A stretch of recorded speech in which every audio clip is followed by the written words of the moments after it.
Dane news की खबरों के साथ जुड़े रहने के लिए हमारे YouTube चैनल को सब्सक्राइब करें और हमारे Facebook पेज को लाइक करें।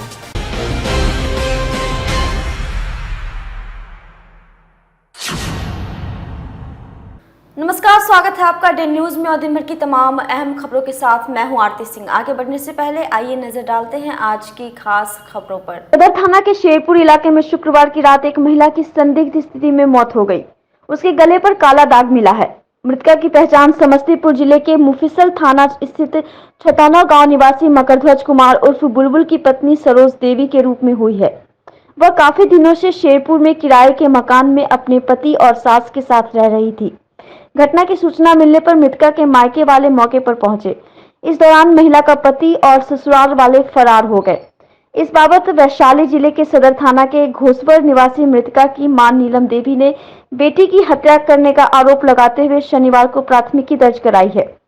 इसमें 2 लाख रुपए नहीं मिलने पर शारीरिक व मानसिक रूप से प्रताड़ित करने का आरोप लगाया है। मृतका की मां ने पुलिस को बताया कि 10 वर्ष पूर्व उन्होंने सरोज की शादी मकरध्वज के साथ की थी। इसमें उपहार स्वरूप सोने चांदी के जेवरात सहित अन्य सामान दिए थे। शादी के बाद उनकी बेटी सामान्य रूप से ससुराल में रहने लगी। शादी के बाद उनकी बेटी को एक लड़का दिव्यराज हुआ। इसके कुछ दिन बाद से सरोज को उसका पति और सास मीरा देवी मारपीट कर प्रताड़ित करने लगे। दोनों से 2 लाख रुपए मायके वाले से मांगकर लाने का दबाव बनाने लगे। रुपया नहीं देने पर जान से मारने की धमकी देते थे। इसकी सूचना उनकी बेटी ने मायके वालों को दी थी। इसके बाद कई बार पंचायत भी हुई। रुपया नहीं देने के कारण उनकी बेटी को ससुराल वाले मायके नहीं आने देते थे। शुक्रवार की रात मकरध्वज व उसकी मां ने सरोज देवी की गला दबाकर हत्या कर दी। इसकी जानकारी एक अज्ञात मोबाइल नंबर से उन्हें मिली। इसके बाद मायके वाले शेरपुर में पहुंचे। सरोज का शव घर में ही पड़ा था। मृतका के बेटे दिव्यराज ने बताया कि उसने एक बार पुलिस को इसकी सूचना देने की बात कही तो पापा ने धमकी देते हुए मारपीट की। घटना के समय उसे दूसरे कमरे में भेज दिया गया था। सूचना मिलने पर पुलिस ने मौके पर पहुंचकर छानबीन शुरू कर दिया है। पुलिस का कहना है कि जांच के बाद जो भी तथ्य सामने आएंगे उस पर कार्रवाई की जाएगी। ये घटना था 2 लाख रुपया की डिमांड के लिए। उसको बार बार टॉर्चर करते थे। हमारे समझे नहीं दामाद दोनों आदमी टॉर्चर करके और लड़की के बराबर मारते थे। कब शादी हुई थी? शादी के 10 साल। क्या घटना घटा है अभी घटना ये हुआ कि से लड़की जो बोली ना कि हाँ पैसा मांग, बोले कि पैसा मांग करके लाओ मायके से। हमारी लड़की कही कि न लाएंगे। तो दामाद हमारे कल क्या किए कि 4 बजे में उसको मारे। उसके बाद हमारी लड़की फोन की तो हम फोन उठाए तो हमको कहे कि मम्मी से मार रहा ना। हम कहे कि तो 2 तक फोन उसको। तो जब फोन लिए तो हम कहे कि जे काहे उसको मारा है, काहे इतना टॉर्चर करे। हम गुस्सा से बोले तो वो कहे कि जे हाँ हम मार देंगे ना तो पैसा भेजिएगा। हम कहली कि पैसा नहीं भेजेंगे, मार दीजिएगा। तो हाँ हम मार देंगे। और 10 मिनट के बाद फोन किए कि आपकी लड़की मर गई। तो वहाँ गए तो देखे क्या लाश कैसे था? आए जब हम लोग आए पूरे परिवार तो देखे कि जब गेट खोले केमारी खोले तो देखे कि पलंग पर लाश उठाए। मेरी लड़की सुताल है, साल उड़ाए। कितना साल हुए शादी को? 10 साल। कोरोना संक्रमण के मामले लगातार देश और बिहार में बढ़ रहे हैं, जिससे पूरे देश में लॉकडाउन लागू है। फिलहाल मुजफ्फरपुर में अभी तक कोरोना का संक्रमण का कोई भी मामला पॉजिटिव नहीं पाया गया है, लेकिन जिला प्रशासन और पुलिस प्रशासन पूरी तरह से सख्ती बरत रहे हैं। विभिन्न चौक चौराहों पर पुलिस लॉकडाउन का पालन कराने में लगी हुई है और ना मानने वालों के खिलाफ पुलिस कार्रवाई भी कर रही है। वहीं कलमबाग चौक पर भी पुलिस के द्वारा चेकिंग चलाया जा रहा है और जांच की जा रही है। जिनके पास गाड़ियों का पास नहीं है उस पर पुलिस कार्रवाई भी कर रही है। मुजफ्फरपुर के ग्रामीण इलाकों में देर रात तेज आंधी और ओलावृष्टि गिरने से कई लोगों के आशियाने उजड़ गए और फसल पूरी तरह से बर्बाद हो गया। सबसे ज्यादा नुकसान जिले के कटरा, औराई और हथौड़ी इलाके में हुआ है। हथौड़ी, खानपुर, बड़ई की ये तस्वीरें देखिए, किस तरह ओलावृष्टि ने तबाही मचाई है। कई लोगों के घर के एस्बेस्टस उड़ गए तो कई की झोपड़ी। एक तो रोजी रोटी की मार और दूसरी तरफ आफत की आंधी। इन दोनों ने इस गांव में और भी मुसीबत खड़ा कर दिया है। ओलावृष्टि से फसल प्रभावित हुई है। मक्के की खेती करने वाले किसान कहते हैं कि कड़ी मेहनत और ज्यादा खर्च पर इस सीजन में मक्के की फसल तैयार होने की कगार पर पहुंची और इस ओलावृष्टि ने पूरे फसल को बर्बाद कर दिया। है कि कल रात हम लोग सोते हुए अवस्था में अचानक ऐसा लगा कि जैसे कि कोई ऊपर से पत्थर बरसा रहा हो, धड़ाम धड़ाम की आवाज़ आने लगी। जान बचाना भी भारी पड़ गया। अल्वेस्टर का घर है, अल्वेस्टर ही फूट गया, जिसके कारण हम लोगों को बिस्तर के नीचे भी छुपना पड़ा और छुपकर अपने बच्चों को जान बचाए। जब सुबह हम लोग खेत की ओर आए तो खेत का दृश्य देख पा रहे हैं, इसमें फसल बुरी तरह नष्ट हो चुका है। हमारे यहाँ मात्र 20% ही गेहूं का फसल कटनी हो पाया था और मक्का का फसल तो तैयार ही हो रहा था, जो नष्ट हो चुका है। न तो ये चारा के काम में आने वाला है और न ही किसी काम में आने वाला है। और हम लोग जो बैंक से कर्ज लेते हैं, दूसरी बात सामाजिक भी कर्ज लेते हैं और उसके बाद खेती कर पाते हैं। और अब जो है, एक तो लॉकडाउन के कारण हम लोग पिछले 1 महीने से घर में बंद है, कोई आमदनी नहीं है। और अब जो है न बैंक के लोन हम सधा सकते हैं, न भोजन कर पाएंगे और हमारे परिवार क्या हमारे पूरे गांव समाज के साथ भूखमरी का हालत है। ये तस्वीरें बयां कर रही है कि इस गांव का क्या दृश्य है। बीती रात जो यहाँ पे आफत की आंधी आई थी, वो किस तरह से इस गांव में तबाही मचाई है। हम इस वक्त मौजूद हैं हथौड़ी थाना क्षेत्र के खानपुर बड़ई गांव में, जिसमें दर्जनों परिवार को उजाड़ दिया है आंधी ने। इस गाँव में हम मौजूद हैं, आप देख सकते हैं यहाँ की जो स्थिति है काफ़ी भयावह स्थिति है। हम अपने कैमरा पर्सन को कहेंगे कि ये तस्वीरें दिखाएं किस तरह से यहाँ आंधी ने तबाही मचाई है। ओला दृष्टि जो हुई थी, भारी नुकसान पहुँचा है, यहाँ पे कई घरों को उजाड़ दिया है। इधर तस्वीरें दिखाएंगे आपको। दर्जनों परिवार जो है वो आज बेघर हो चुके हैं, अपने अपने घर को रिपेयरिंग कराने में जुटे हैं। देखिए तस्वीरें, भारी नुकसान हुई है। अल्वेस्टर्स का जो मकान है वो अल्वेस्टर्स उड़ चुका है वहाँ से।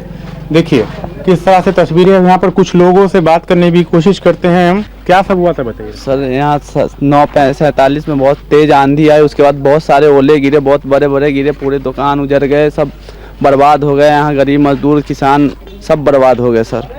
आप बताइए। यहाँ पे अचानक एक आंधी आया था 10 बजे करीब, और जो लोग जहाँ थे वहीं पे फंस गए। और ये मार्केट का जगह था, यहाँ पे काफ़ी नुकसान आया है। और ये खानपुर गांव में लगभग 10,000 की आबादी है, जिसमें 5 से 7 हज़ार खपरपोश और एल्वेस्टर्स का मकान था। काफ़ी तबाही मचाया। और यहाँ पे काफ़ी फसल का टाइम है, तो अभी गेहूँ मकई सब में काफ़ी तबाही है, काफ़ी यहाँ के लोगों को अभी क्षति हुआ है। तो आपसे हम चाहेंगे कि ये न्यूज़ को आप बताइए क्या कुछ नुकसान है यहाँ पे। तो देखिए कि रात में जो जैसे आंधी आई, जो लोग जैसे थे जहाँ थे वहीं फंस गए पूरी तरीके से। और किसान लोग का नुकसान पूरी तरीके से टूट फूट गया है। यहाँ दुकान दौरी घर बार सब, उसको बहुत सारे लोग ऐसे जिसको रहने का जगह नहीं है। रात भर वो लोग परेशानी में जी रहे थे। अच्छा, ओला दृष्टि से भी काफी नुकसान, बहुत ज़्यादा ओला, बारिश से कम, बारिश कम हुई मगर ओला बहुत ज़्यादा गिरा है। और उसके कारण जो लोगों को नुकसानी का सामना करना पड़ रहा है। कोई प्रशासनिक टीम आई? अभी प्रशासनिक कोई टीम नहीं आई है। हम लोग अपने सामाजिक स्तर पे जहाँ तक सबका लिस्ट बना के अपने जो है आला अधिकारी को भेजने का काम करेंगे। खानपुर बड़ई के लोगों को आप सुन रहे थे। इस गांव में भारी नुकसान है।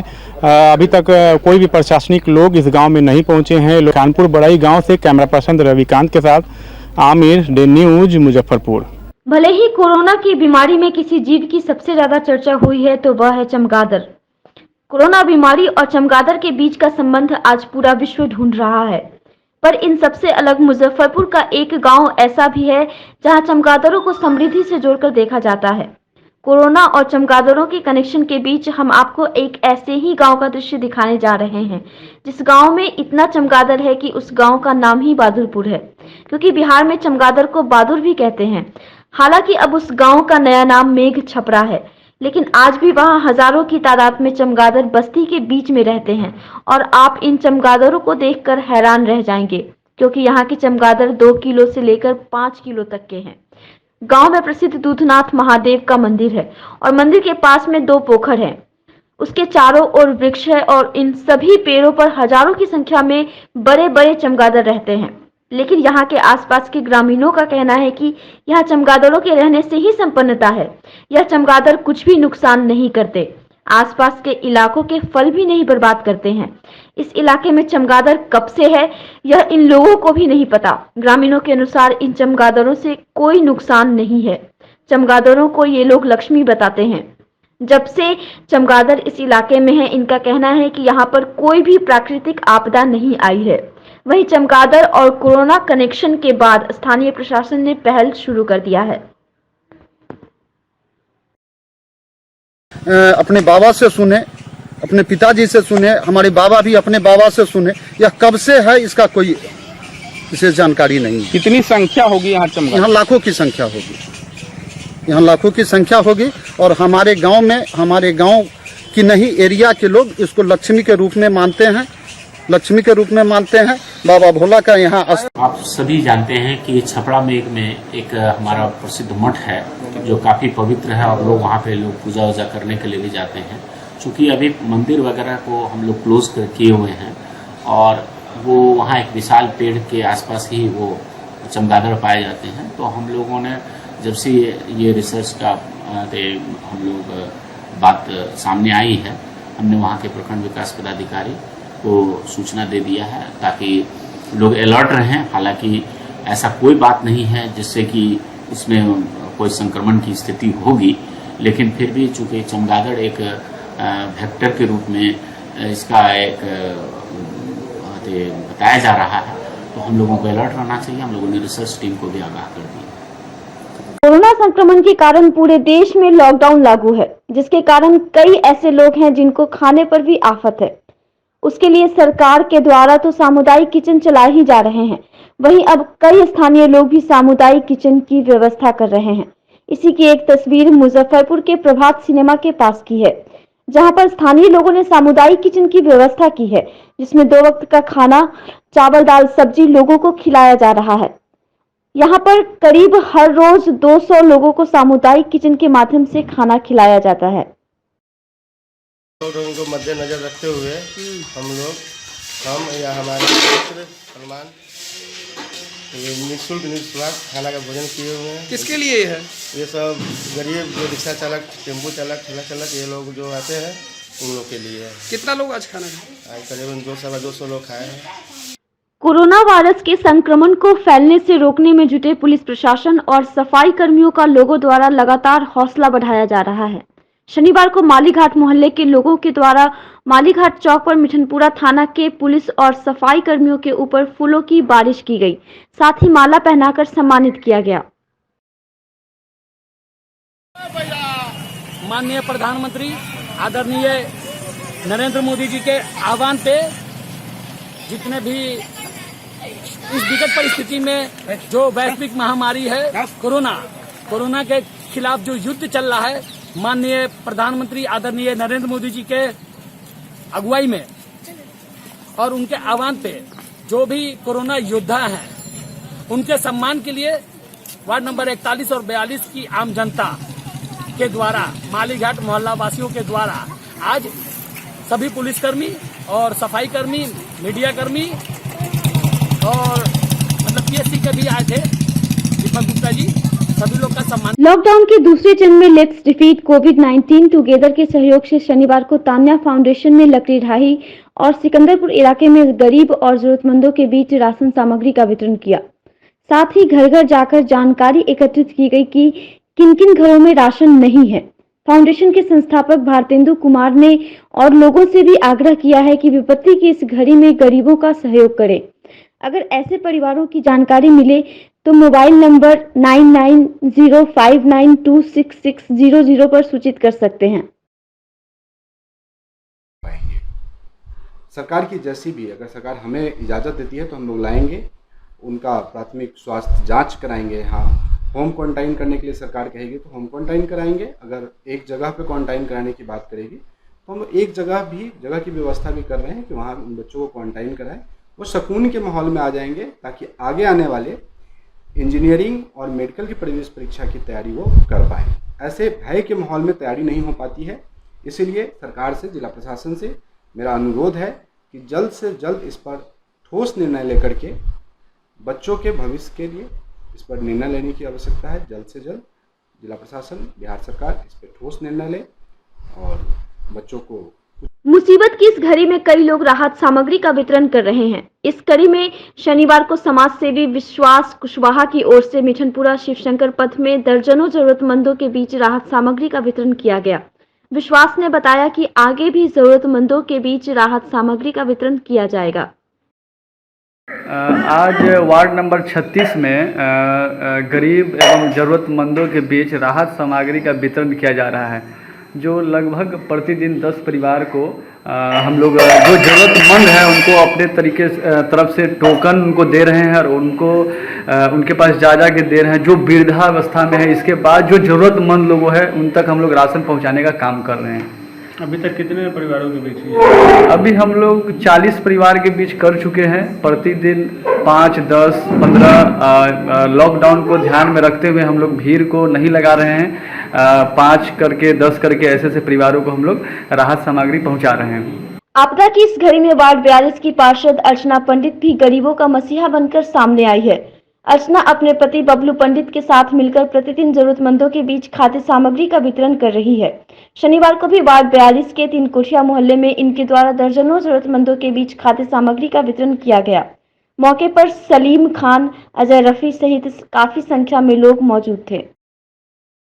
आज वार्ड 42 में बहुत सारे जो भी दाता के सहयोग से आज उन परिवारों के बीच राशन बांटा गया है जो जिनको खाने का कोई साधन नहीं है, जिनके पास कोई राशन कार्ड नहीं है, जिसमें हम लोगों ने आटा, चावल, दाल, आलू, प्याज, नमक जो भी सामग्री हुआ वो मतलब वार्ड के जो भी लोगों के सौजन्य से हम लोगों ने आज यहाँ वार्ड 42 में 3 कोठिया में वितरण करवाया है और आगे भी जरूरत पड़ेगी तो और भी वितरण करवाऊंगी। भाजपा युवा मोर्चा की ओर से लगातार जरूरतमंदों के बीच राहत सामग्री का वितरण किया जा रहा है।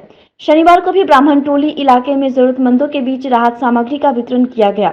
मौके पर मौजूद युवा मोर्चा के जिलाध्यक्ष नचिकेता पांडे, प्रभात कुमार, अमरीश विपुल सहित काफी संख्या में लोग मौजूद थे।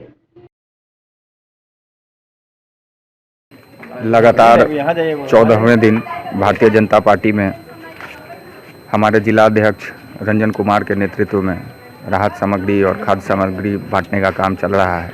आज इसी क्रम में 14वें दिन आज हम लोग ब्राह्मण टोली स्थित मोहल्ले में आए हैं और हमारे यहाँ के मंडल अध्यक्ष और युवा मोर्चा के साथी अमरीश कुमार विपुल के द्वारा इस राहत सामग्री बांटने का काम किया गया है। इसी क्रम में हम सभी साथी आज यहाँ इकट्ठे हुए थे और आज हमने सोशल डिस्टेंसिंग का ख्याल रखते हुए कितने लोगों के बीच में दिया? अभी तो फिलहाल हमने 20 लोगों तक अभी पहुँचाया है और अभी आगे भी जारी रहेगा। पूरे 14 दिनों में लगभग 3500 परिवारों को हमने राहत सामग्री पहुँचाने का काम किया है हमारे जिलाध्यक्ष जी के नेतृत्व में, रंजन कुमार जी के नेतृत्व में। आज की खबरों में बस इतना ही। कल फिर मिलेंगे कुछ नई खबरों के साथ। तब तक के लिए हमारी न्यूज़ टीम को दीजिए इजाज़त। नमस्कार।